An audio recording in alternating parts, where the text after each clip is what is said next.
जैसा कि हम लोग पाठ कैदी और कोकिला का अध्ययन कर रहे हैं और इसके भावार्थ को कल हमने खंड 1 का देखा था। आज हम लोग खंड 2 और खंड 3 का भावार्थ देखेंगे। तो सबसे पहले हम कविता का वाचन कर रहे हैं, आप लोग ध्यान से इसको सुनिए और समझिए। क्यों हुक पड़ी वेदना बोझ वाली सी, कोकिल बोलो तो क्या लूटा मृदुल वैभव की रखवाली सी, कोकिल बोलो तो क्या हुई बावली अर्धरात्र को चीखी, क्या हुई बावली अर्धरात्रि को चीखी, कोकिल बोलो तो किस दावा नल की ज्वालाएं हैं दिखी, कोकिल बोलो तो। ये कविता का वाचन हमने किया, आपने इसको देखा। अब इसका भावार्थ देखते हैं। कवि कहता है कि कारागार में बंदी कवि ने, कारागार में बंदी कवि ने कोयल की वेदनापूर्ण आवाज सुनकर पूछा कि हे कोयल, तुम इस तरह क्यों चीख रही हो, यानी इस तरह तुम क्यों चिल्ला रही हो, बोल रही हो, तुम्हारा क्या लुट गया है, आखिर तुम्हारा सामान कोई कीमती वस्तु किसने छीन लिया है या लूट लिया है। तुम्हारे मधुर कंठ की आवाज सुनकर यही लगता है कि ईश्वर ने तुम्हें ही मधुर वैभव की रखवाली का दायित्व सौंपा है।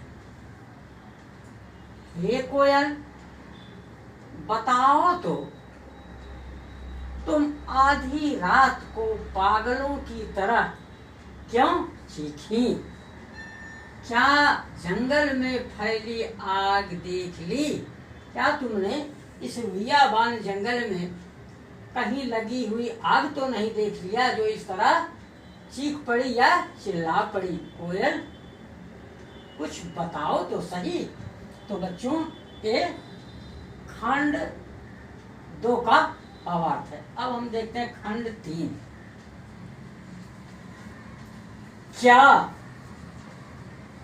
क्या देख न सकती जंजीरों का गहना, क्या देख न सकती जंजीरों का गहना, हथकड़ियां क्यों, हथकड़ियां क्यों, यह ब्रिटिश राज का गहना, कोल्हू का चर्रक चूं जीवन की तान, गिट्टी पर अंगुलियों ने लिखे गान, हूँ मोट खींचता लगा पेट पर जुआ, खाली करता हूँ ब्रिटिश अकड़ का कुआ, दिन में करुणा क्यों जगे रुलाने वाली, इसलिए रात में गजब ढा रही आली।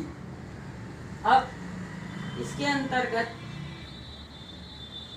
कहता है कि कोयल की असमय चीख सुनकर, कोयल की असमय चीख सुनकर कोयल से कवि पूछता है, कोयल से कवि पूछता है कि हम स्वतंत्रता सेनानियों के हाथों में हथकड़ियों का गहना तो देख नहीं सकती, जो हमारे हाथ में हथकड़ियाँ लगी है, पैरों में भेड़ियाँ है, ये हमारे लिए अंग्रेजों का दिया हुआ गहना है, क्या इसको तुम नहीं देख सकती हो। ये हथकड़ियाँ नहीं, अंग्रेजी सरकार दिया हुआ गहना है।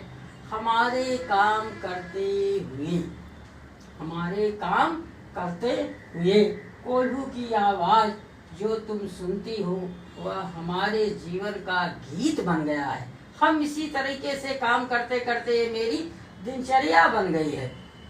यानी यहाँ हम गिट्टियाँ तोड़ते हैं और हमें पेट भर जुआ रखकर, हम दिन भर गिट्टियाँ तोड़ते हैं और हमें पेट पर जुआ रखकर मोट से पानी खींचना पड़ता है। मोट चमड़े का एक यंत्र होता है जो पहले खेत की सिंचाई के काम में बैलों द्वारा खींचा जाता था और इसी को मोट कहते हैं। तो मोट से पानी खींचना पड़ता है। इससे ऐसा लगता है कि हम अंग्रेज सरकार की अकड़ के कुएं को खाली यानी कम कर रहे हैं। अंग्रेज सरकार दिन में हम स्वतंत्रता सेनानियों पर कोई दया नहीं करती है, यानी हमें प्रताड़ित करती रहती है। इसलिए रात में तू अपना मधुर स्वर सुना रही है। रात के इस सन्नाटे में तू अंधकार को चीरती हुई आवाज क्यों कर रही है? कोयल बता तो, इस तरह अपनी मधुर आवाज से देशवासियों में अंग्रेजों के प्रति विद्रोह की भावना क्यों पैदा कर रही? तो बच्चों, इस आप लोगों ने कल खंड 1 देखा था, आज हमने खंड 2 और खंड 3 का भावार्थ समझाया। अब इन 2 पद्यांशों में जो भाव सौंदर्य है कवि द्वारा प्रदर्शित, उसकी क्या विशेषता है उसको देख लो।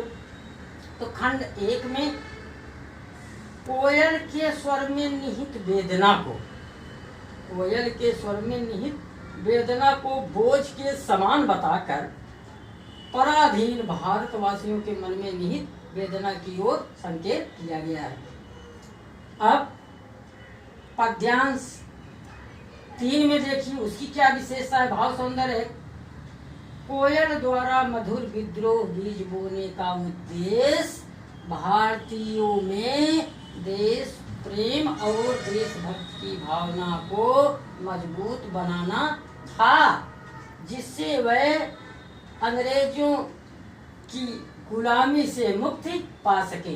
तो हमने आज खंड 2 और खंड 3 का भावार्थ देखा, उसकी विशेषताएं देखी। अब आज हम चैप्टर यही समाप्त करते हैं और जो शेष है उसको अगले दिन पढ़ेंगे, समझेंगे। तो बच्चों, इस चीज़ को आप लोग अपनी कॉपी में जरूर उतार लेना, क्योंकि परीक्षा की दृष्टि से ये बहुत महत्वपूर्ण है। धन्यवाद।